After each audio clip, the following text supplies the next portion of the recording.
اللہ اللہ اللہ اللہ اللہ اللہ اللہ اللہ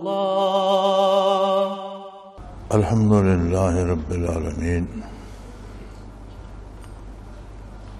والصلاة والسلام علی حبیبہ محمد وآلہ وصحبہ اجمعین اعوذ باللہ من الشیطان الرجیم بسم اللہ الرحمن الرحیم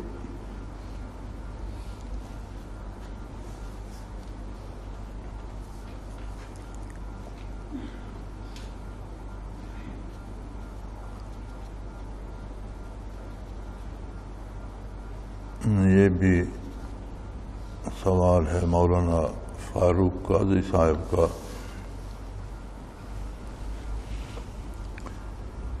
کسی سالک کو کعبہ کا طواف کرانا روضہ اطہر پر لے جانا بڑی عجیب سی بات ہے معلوم ہوتی ہے کیا یہ واقعی ممکن ہے تو کیسے ممکن ہے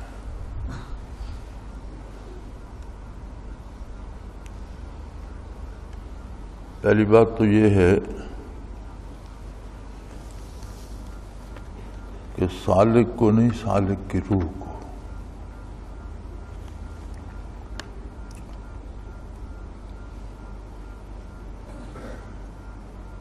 اور عجیب بات یہ اس لیے لگتی ہے کہ آپ اس شعبہ کا مطالعہ نہیں فرماتے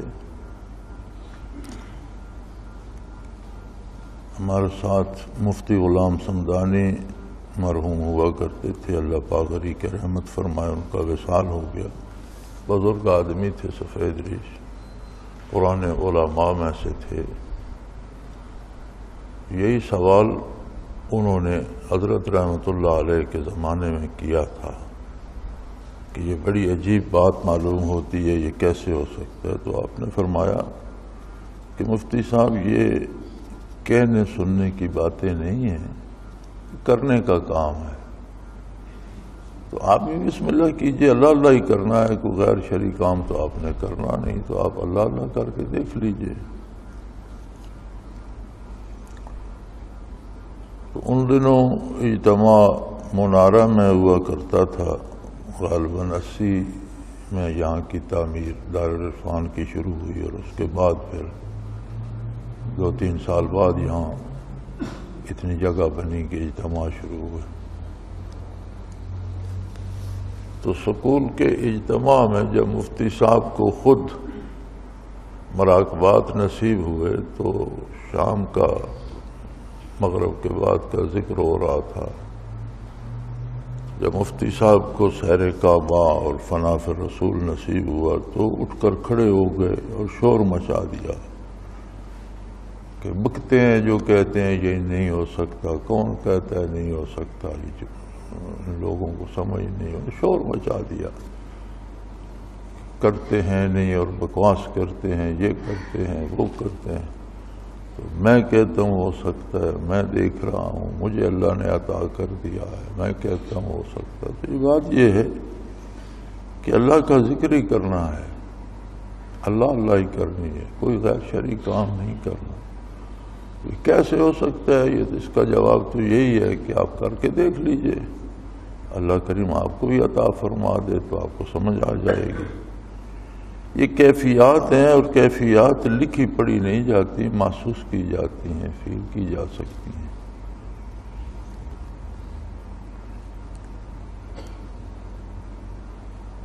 مفتی زبیر بٹ صاحب بریڈ فورڈ سے ہیں وہ فرماتے ہیں میں کسی بھی سلسلے کا پیروکار نہیں ہوں بات ہی ختم ہو گئی آپ کے شعبے سے کوئی تعلق ہی نہیں ہے لیکن سلسلے ویسیے کے بارے جو انکشافات ہو رہے ہیں مجھے تو روحانیت کی ان باتوں نے بڑا شاک کیا ہے یہاں حیرانگی اس بات کی ہے کہ یہ چیزیں کیسے ممکن ہیں مجھے سارا معاملہ خلط ملط نظر آتا ہے اور دوسری حیرانگی یہ ہے کہ ان باتوں کا انکشاف کرنے والے مدرسے کے فارغ التحصیل علماء ہیں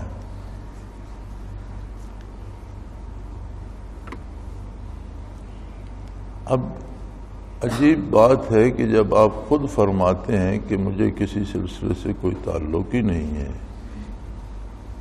تو پھر باتیں آپ کو کیسے سمجھ آئیں؟ آپ یہ بھی فرماتے ہیں کہ باتیں کرنے والے فارغ التحصیل علماء ہیں، تو پھر آپ کو اس پہ غور فرمانا چاہیے کہ آخر یہ علماء ایسی باتیں کیوں کر رہے ہیں، یہ کیا ہے، اس کی حقیقت جاننا چاہیے، ان سے ملنا چاہیے، ان کے پاس جانا چاہیے۔ اگر وہ کوئی غیر شرعی کام کر رہے ہیں تو ان کو روکنا چاہیے، اور اگر وہ شریعت کے مطابق اور جائز کام کر رہے ہیں، ضروری کام کر رہے ہیں، اور اس سے کیفیات نصیب ہوتی ہیں، تو پھر آپ کو یہ دیکھنا چاہیے۔ اصل بات یہی ہے کہ آپ اندازہ کیجئے پوری امت میں سربلند و سرفراز اہل علم جو ہیں، علماء ربانیین جو ہیں، وہ سب سلاسل میں کسی نہ کسی سلسلے میں، کسی نہ کسی سلسلے تصوف میں منسلک ہیں، تو آخر آپ کیوں نہیں ہیں؟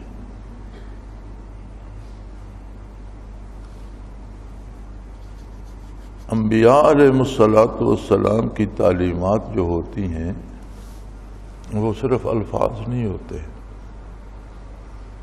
چونکہ الفاظ تو بے شمار لوگوں نے اپنی اپنی انجمنیں بنائی، تنظیمیں بنائی، مذاہب ایجاد کیے، مذاہب باطلہ بنائے، تو الفاظ تو سب نے کہے،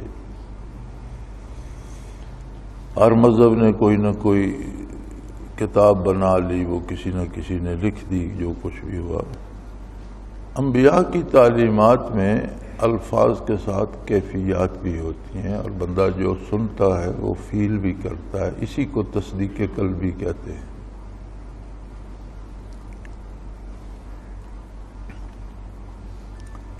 خرد نے کہہ بھی دیا لا الہ تو کیا حاصل، دل و نگاہ مسلمان نہیں تو کچھ بھی نہیں۔ تو نبی کی تعلیمات میں تعلیمات بھی ہوتی ہیں اور ساتھ برکات بھی ہوتی ہیں، محسوسات بھی ہوتی ہیں۔ محسوس ہوتا ہے جب نبی توحید کا درس دیتا ہے تو دل محسوس کرتا ہے کہ واقعی اللہ ایک ہے۔ جب نبی آخرت کی بات ارشاد فرماتا ہے تو دل محسوس کرتا ہے اور تصدیق کرتا ہے۔ تو یہ تو آپ بھی جانتے ہیں کہ تصدیق قلبی کے علاوہ تو ایمان بھی معتبر نہیں، اور قلب کا کبھی آپ فرماتے ہیں آپ نے مطالعہ ہی نہیں کیا، اس شعبے کو دیکھا ہی نہیں، اس سلسلے میں گئے ہی نہیں، تو پھر آپ کو کیسے سمجھایا جائے کہ کیفیات قلبی کیا ہوتی؟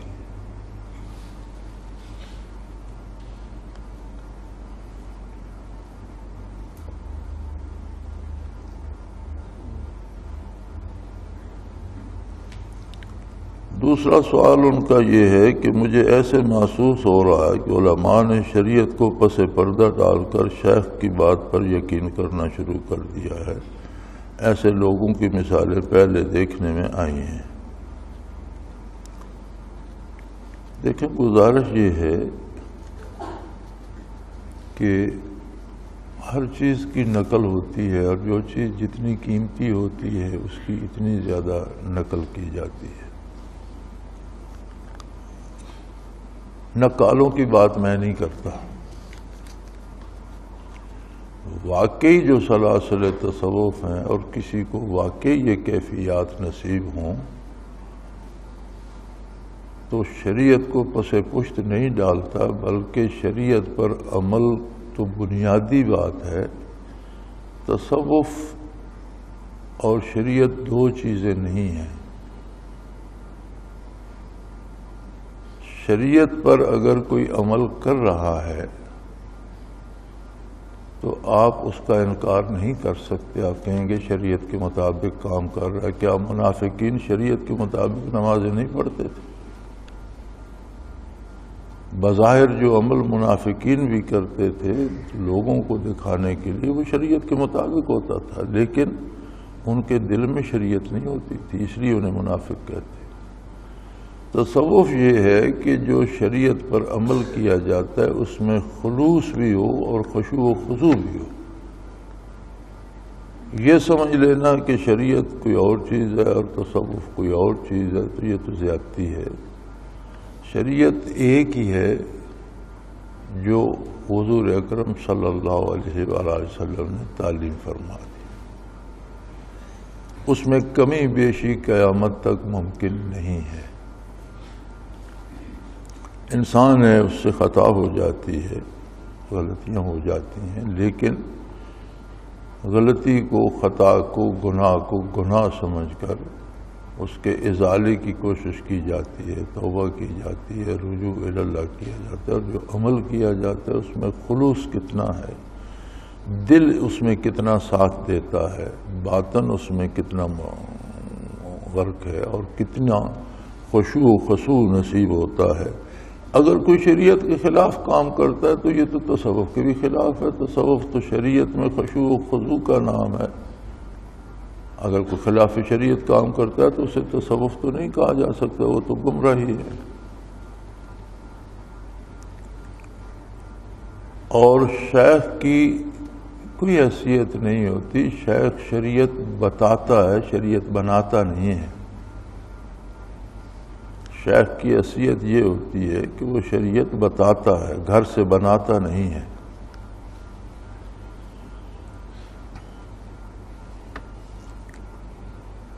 تیسرا سوال ان کا میرا خیال ہے وہ اسی پہلے ایک سوال کی مختلف صورتیں ہیں۔ میں یہ پوچھنا چاہوں گا کہ آپ صلی اللہ علیہ وسلم نے یہ تعلیمات ہمیں عطا فرمائی ہیں، کیا وہ ہماری ہدایت کے لیے کافی نہیں ہیں؟ اور کیا ہمارا مقصد اپنی تعلیمات پر، انہی تعلیمات پر چلنا نہیں ہے، یا یہ کہ شیخ کی اندھی تقلید ہے؟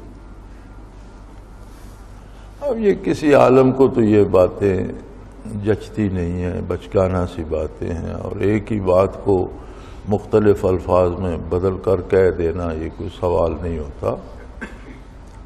کس نے کہا ہے کہ آپ کی تعلیمات ہدایت کے لیے کافی نہیں ہے؟ اگر کوئی ایسا کہتا ہے تو وہ تو دائرہ اسلام سے خارج ہے، اس نے تو نبوت ہی کا انکار کر دیا، یا فرائض نبوت کی تکمیل کا انکار کر دیا۔ تو جس طرح بھی کیا، نبوت کا انکار کیا تو بھی کافر۔ اگر کوئی یہ کہتا ہے کہ حضور نے فرائض نبوت کی تکمیل نہیں کی، وہ بھی کافر۔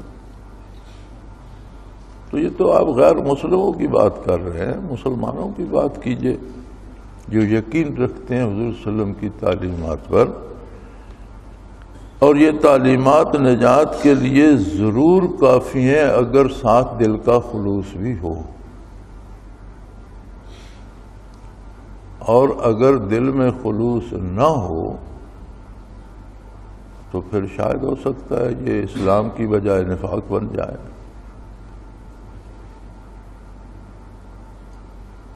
کیونکہ یہ تو طے ہے کہ جنہیں منافق کہا گیا کم از کم مسلمانوں کے سامنے تو وہ اسلامی تعلیمات پر ہی عمل کرتے تھے، لیکن دل سے نہیں مانتے۔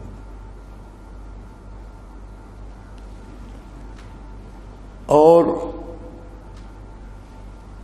تعلیمات و برکات جب تک جمع نہ ہوں ایمان مکمل نہیں ہوتا۔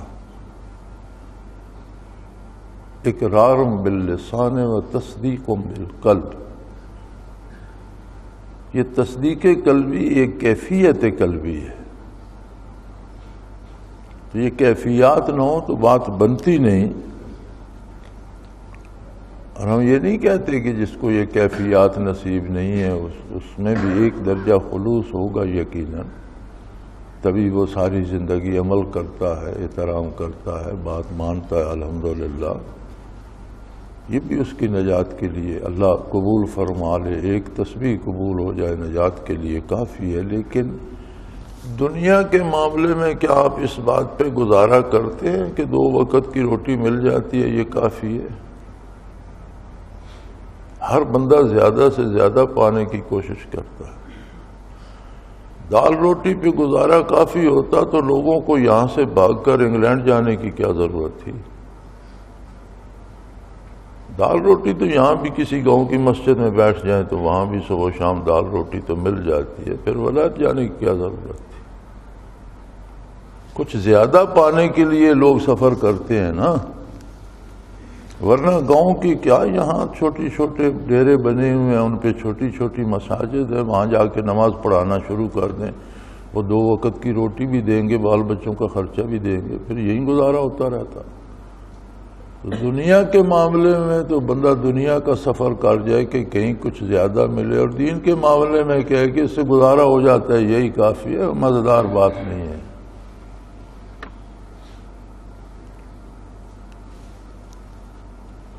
دین کے معاملے میں دنیا میں بندہ گزارا کر لے، لیکن دین کے معاملے میں زیادہ سے زیادہ کوشش کرے۔ وَفِي ذَلِكَ فَلْيَتَنَافَسِ الْمُتَنَافِسُونَ۔ اگر کسی کو کوشش و محنت ہی کرنی ہے، زیادہ پانے کا احساس ہے، تو پھر دین اور آخرت کے معاملے میں کرے۔ تو یہ ایک محنت ہے، کوشش ہے۔ اور قرآن حکیم کو اگر آپ بغور پڑھیں تو اس نے کم از کم 800 مرتبہ ذکر کا حکم موجود ہے، جس میں 35-36 مرتبہ تو براہ راست ہے اور باقی بالواسطہ ہے۔ پھر ایسی صورتیں ہیں، ایسی آیات ہیں کہ بغیر ذکر قلبی کے پوری نہیں ہوتی، اور ذکر کثیر کا حکم آپ جگہ جگہ دیں۔ اذا قضیت الصلاۃ فانتشروا فی الارض وابتغوا من فضل اللہ واذکروا اللہ کثیرا۔ نماز ختم ہو گئی، اپنے زمین پھیل جاؤ، اپنا کاروبار کرو، روزی تلاش کرو، واذکروا اللہ کثیرا، ذکر کثیر کرتے رہو۔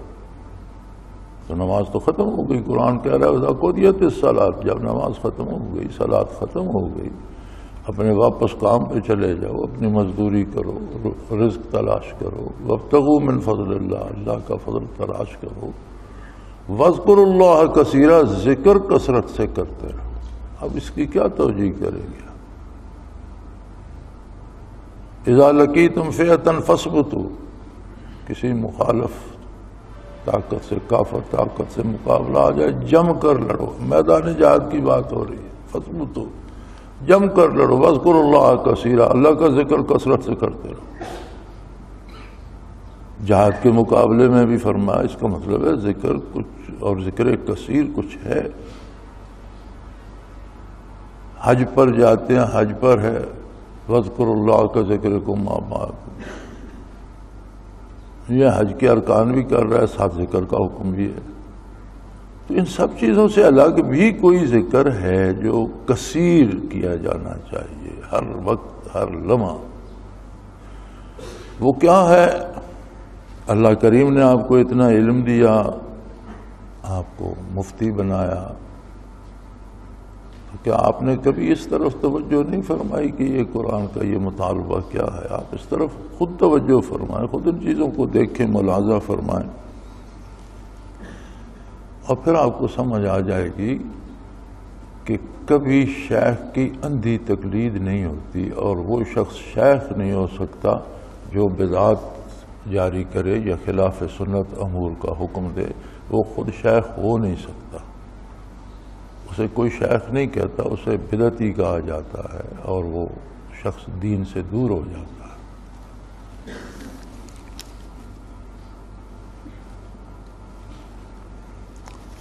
یہ آخری سوال مولانا سکندر صاحب کا ہے،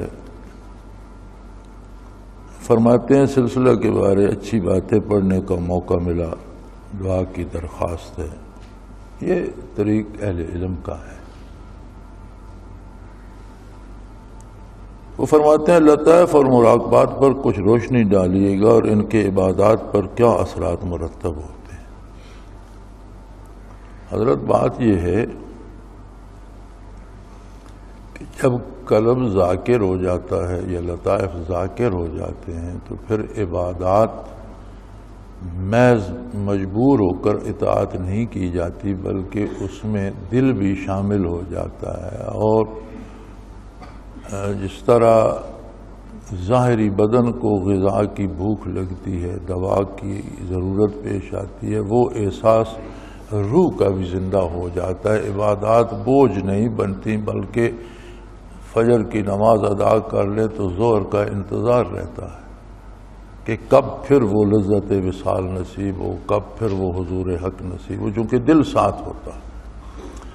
دل ساتھ نہ دے تو یہ ہوتا ہے کہ آدمی صلات بھی ادا کرتا ہے، مسجد میں بھی آتا ہے، آپ نے دیکھا بھاگتے دوڑتے آئے، آدھا وضو کیا، کچھ اعضاء گیلے کچھ خشک، اور کچھ سجدے آدھے کچھ پورے، جلدی جلدی اٹھک بیٹھک کی، بھاگ گئے۔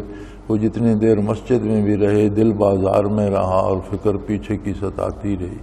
تو آدمی ایک طرح سے وہ اداکاری کر رہا ہوتا ہے، عمل نہیں کرتا جب تک دل ساتھ نہ ہو۔ اگر قلب روشن ہو جائے، لطائف روشن ہو جائیں تو دل ساتھ دینے لگتا ہے، رکوع و سجود میں واقعی روحانی غذا نصیب ہوتی ہے، اس کی بندے کو بھوک لگتی ہے، واپس نفل پڑھنے کو دل کرتا ہے، تلاوت کو جی چاہتا ہے، گناہ کی تلخی محسوس ہوتی ہے، لذت نہیں آتی، غلطی ہو جائے تو تلخی محسوس ہوتی ہے، بندہ لرز اٹھتا ہے، رجوع اللہ کرتا ہے، توبہ کرتا ہے۔ اور مراقبات، ابتدائی مراقبات ہی پہلا مراقبہ احدیت ہے، نصیب ہو جائے تو توحید باری پہ ایک پختہ یقین بھی نصیب ہو جاتا ہے، اور اس میں سے کھٹ کھٹ نکل جاتی ہے، اور عظمت الہی کا اقرار دل میں بھی جانشیں ہو جاتا ہے۔ معیت کا مراقبہ نصیب ہو جائے تو ایک احساس زندہ ہو جاتا ہے کہ جہاں بھی بندہ جاتا ہے کہ میرا رب میرے ساتھ ہے، میری ضروریات کے لیے کافی ہے، اور میرے سجدے قبول فرما رہا ہے، مجھے اس کی اطاعت، اس کے سامنے اس کی نافرمانی نہیں کرنی چاہیے۔ اسی طرح اقربیت میں ایک احساس قرب ہوتا ہے جو عملی زندگی میں نہ صرف اطاعت پیدا کرتا ہے بلکہ اس کے ساتھ خلوص قلبی بھی شامل کر دیتا ہے، اور قرب بارگاہ کا ایک احساس زندہ ہو جاتا ہے۔ حضرت حافظ صاحب نے ایک رسالہ لکھا تھا، اللہ انہیں غریق رحمت فرمائے، تصوف اور تعمیر سیرت، اور رموز دل میں بھی میں نے کوشش کی ہے کہ ان مراقبات کے اثرات عملی زندگی پر کیا آتے ہیں۔ دراصل مقصد تو عملی زندگی ہے، اسی کا حساب ہوگا، اور شریعت احکام اوامر و نواہی شریعت ہی ہے، اسی کے مطابق کرنے ہیں، اور تصوف اسی کا جز ہے جو خلوص فی القلب ہے، خلوص فی النیت ہے، خلوص فی العمل ہے، کہ وہ عمل کتنے گہرائی، کتنی گہرائی اور دل کے کس خلوص سے کیا جائے۔ اور ہم تو دعا کرتے ہیں کہ اللہ ہر مسلمان کو نصیب کرے، اور علماء کا تو حق بنتا ہے اس پر۔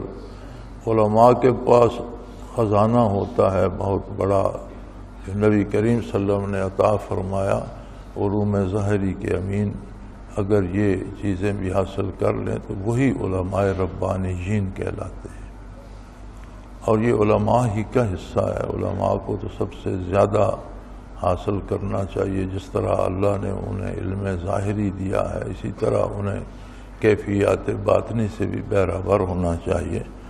اللہ کریم سب کو نصیب فرمائے، اور جو خطائیں ہم سب سے ہوتی ہیں معاف فرمائے، ہمارے حال پہ رحم فرمائے، استقامت علی الدین نصیب فرمائے، اور خاتمہ اللہ کی اطاعت اور حضور کے اتباع پہ نصیب فرمائے۔ وآخر دعوانا ان الحمدللہ رب العالمین، الحمدللہ رب العالمین، والصلاة والسلام علی حبیبہ محمد وآلہ وصحبہ۔